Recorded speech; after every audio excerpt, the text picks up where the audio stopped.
I was very curious when you design journeys for young people and for adults, are they designed through different lenses? Is the formula different or nothing really changes? It's often considered as if they're the same, but they're far from it actually. Um, and the reason is again because a lot of people are stuck in the what. Right? The tools may look similar. Right? I may run a learning style with an adult and a learning styles inventory with a child as well. Right? However, the reasons or how we got there are very, very different. Right? What's important to keep in mind is that, like you said, it's not a training, it is a journey. Right? And when we're doing training, we're trying to build a skill specifically. Right?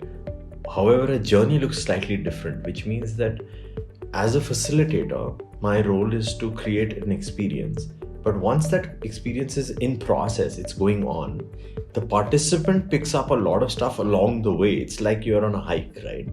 And you may look to the left and the picture is very different, and another participant may look to the right and the picture is very different, right? It's still the same experience. We're all going for a hike. Now, as a facilitator, what's important for me is to be able to create opportunities for people to look where they need to look, right?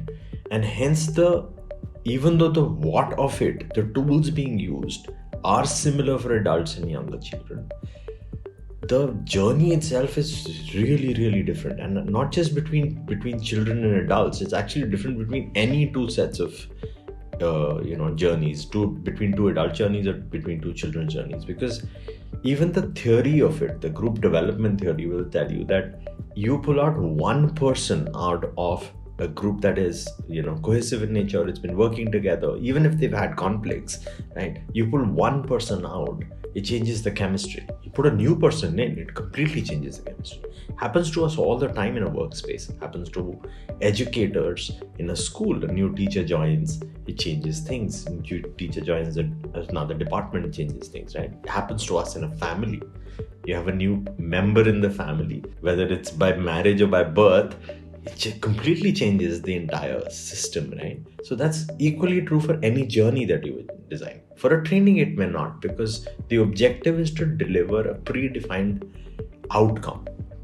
And hence the difference I'm drawing between the two is I generally used to find it harder working with adults, because corporates typically would come in, even schools for that matter, would come in with a predefined objective, right? Which is also, I think, a very small part of the story that may have been seen of what's really needed, right? What's really important for me is to actually create experiences and mirroring opportunities for the participant, not for the HR or the school administration or so on and so forth. Whatever it is they need delivered, and by they I mean the administration, that'll get delivered anyway, right?